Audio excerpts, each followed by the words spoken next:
Both of the weapons that we've looked at so far for the support class have adopted more of a, let's say, quantity over quality approach. Spew a ton of rounds downrange and just achieve accuracy through volumes of fire per se. Today's weapon, oh boy, does it take on board an entirely different approach. G'day there once again viewers, your mate Kamikaze78 here, and today we're going to be taking an in-depth look at the MG36 Light Support Weapon in BattleBit Remastered.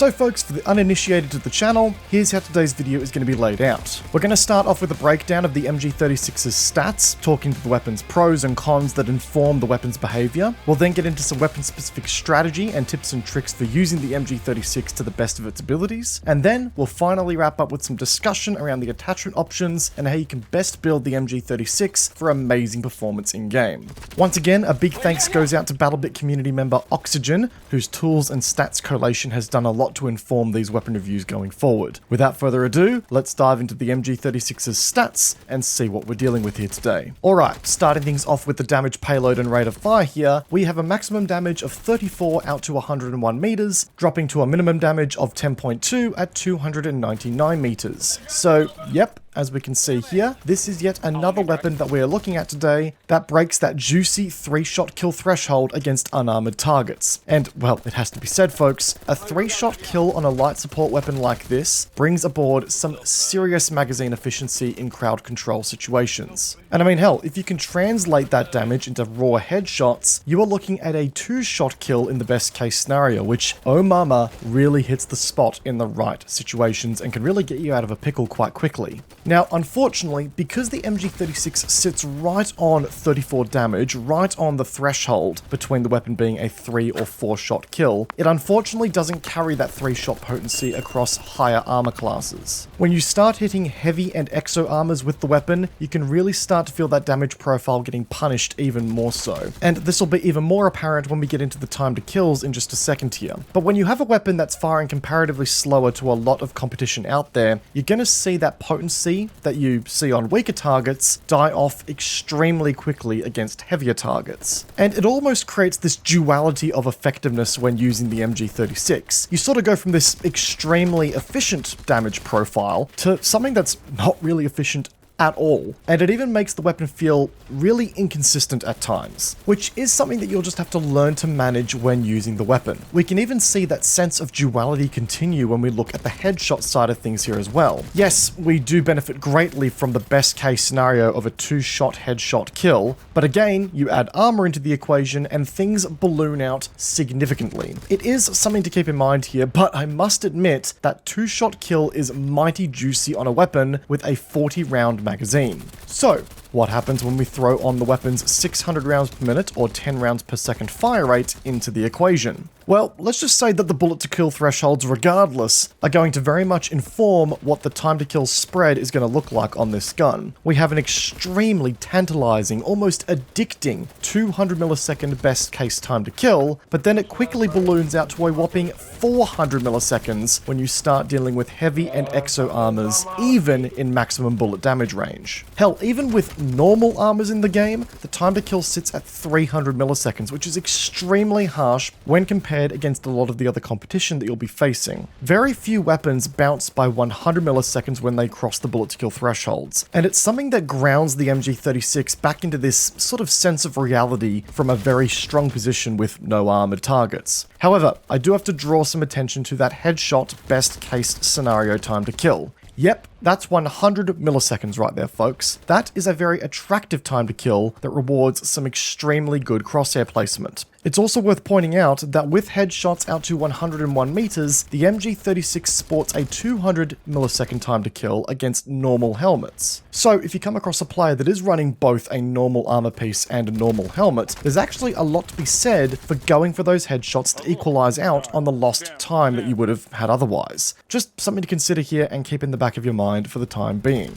As always, just want to be clear in mentioning that these time to kill stats are theoretical in nature. They assume that all bullets hit either the chest chest or the head area sequentially with 100% accuracy and no bullet travel time coming into the equation. And obviously, the further a target is away from you, the less accurate you are likely to be, so just remember that when looking at these stats here. Also, when it comes to our muzzle velocity here, we aren't breaking any speed records by any margin here at 600 meters per second, but the MG36 is still going to feel relatively comfortable when engaging targets that are moving at some degree of range. Alright, wrapping up the stats of the MG36 with the handling here, and we are finally greeted by some goddamn consistency here. Starting off with the recoil pattern here, and I really have to take a moment to really appreciate what this weapon is putting forth in that recoil department. Here, we are rocking a mere 1.20 vertical recoil with a peachy 1.00 horizontal recoil. Against some of the other heavier hitting weapons that we've looked at in our reviews so far, my god, does this thing feel like an absolute cakewalk comparatively. All you really need to do here is pull downwards on the mouse, and very mildly might I add, and you are greeted by a weapon that is going to feel very consistent even under longer bursts of fire,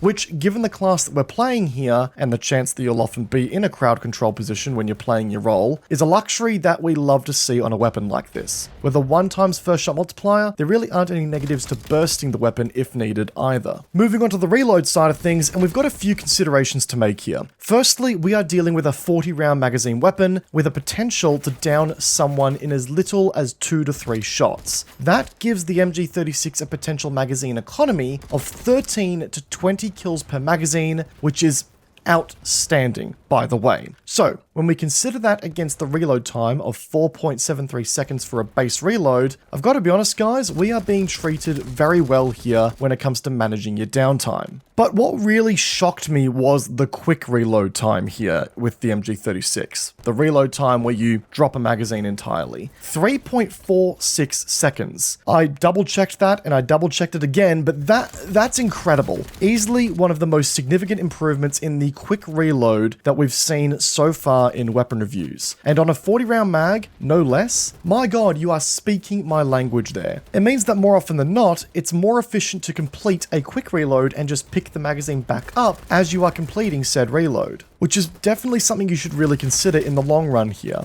Speaking of the long run here, if you empty the MG36's magazine, you're going to be greeted by a whopping 6.7 second reload time here. Do not let this happen. It will feel like an eternity, and it's just not worth it. For the remainder of the stats here, we're greeted by some pretty average light support weapon stats. A 300 millisecond ADS time and a 0.95 times run speed keeps the weapon a little bit more grounded by comparison to some of its assault rifle cousins, but it doesn't do so much as to completely destroy the weapon's feeling of mobility in the game. But there you have it folks, the MG36 from top to bottom. And look, to be frank with you guys for a moment here, does the MG36 have some problems? 100%. It's far from perfect. The damage fall off against armor classes makes the weapon hardly a perfect candidate on its own, but god damn it, do I have to be honest right here for a second? If this gun were available on other classes other than the support class, there's a good chance that it would be one of my most used guns in the game to this date. It may not be perfect, but god damn it is it doing its best, and I love it for it. It just ticks so many of the right boxes for me, and it just feels like the weaponry equivalent of smooth jazz, if you get my point. And that could very well be thanks to my new conglomerate main past in my planetside days, but hey, here we are. Now, I think the MG36's biggest strength in the game here is its ability to really efficiently handle groups of enemies, in moderation of course, and really use its stupidly effective magazine economy to do some work. And I think anyone can just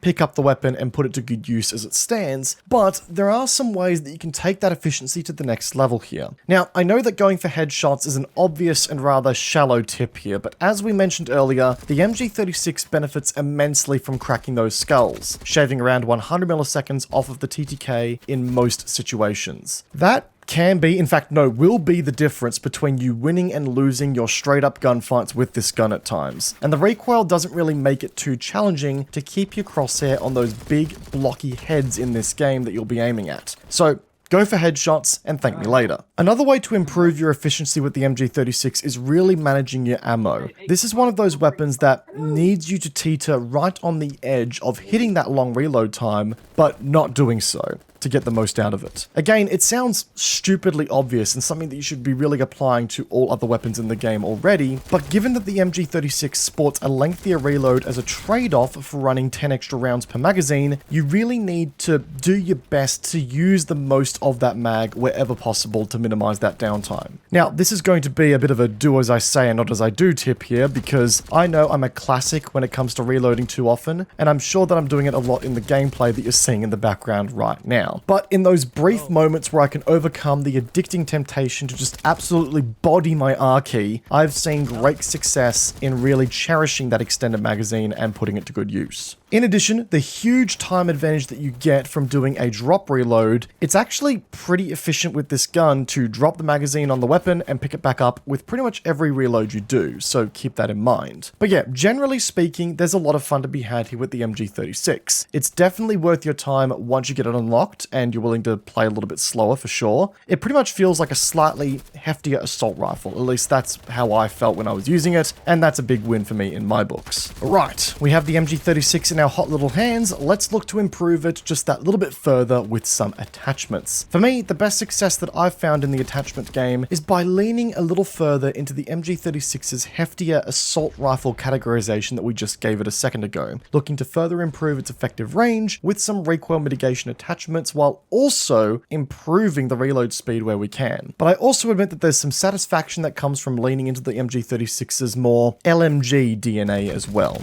So we've got two, only very slightly different builds here to go over today. Firstly, we're going to be rocking the B25 URK grip on our underbarrel slot, which gives us a small improvement to the recoil on all accounts, but also gives us that glorious improvement to the reload speed where we can. Unfortunately, the MG36 cannot equip a quick mag attachment, so this is the best we're going to get, and every little bit does truly help. Next up, we're going to be rocking the tactical barrel. The horizontal recoil on the weapon never really felt strong enough for me to consider a big problem and worth sinking attachments into to counter. So I opted to really double down on that better sustainability over longer bursts with the vertical recoil, and it creates a very strong and stable platform in tandem with the B25 URK grip, at least in my opinion. Next up, we're going to be rocking the HS401 G5 sight. Now, while this does ultimately come down to personal preference, I actually have it on good authority that the 1.5 times closed ring optics actually produce less visual recoil by comparison to some of the other short range optics in the game. So that's a video that we're going to be doing really soon here, but to me, right now, this scope may actually be, statistically speaking, the best pick. And that's the overall build, which tightens up the MG36 where it needs it the most. But as I said before, I know that there are some of you out there who are going to be wanting to embrace the ultimate amount of crowd control possible with this gun where you can. So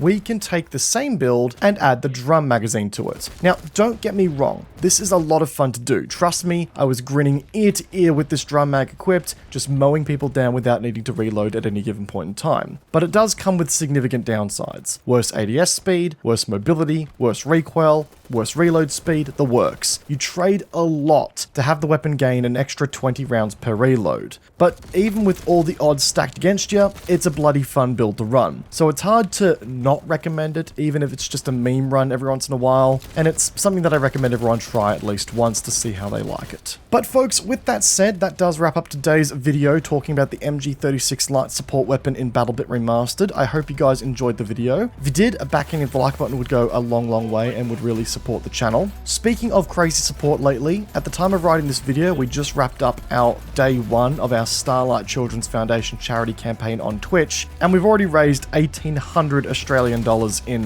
one day of the campaign being live. You guys are absolute legends. Thank you so much for getting in there and supporting the amazing cause. This is going to be one hell of a campaign. So follow us down below on Twitch as well if you've not done so yet to catch up with our live streams, and be sure to subscribe right here on YouTube for all future content uploads. Once again guys, I hope you enjoyed today's video. Peace out, and I will see you guys all in the next one. Take care guys, have a good one.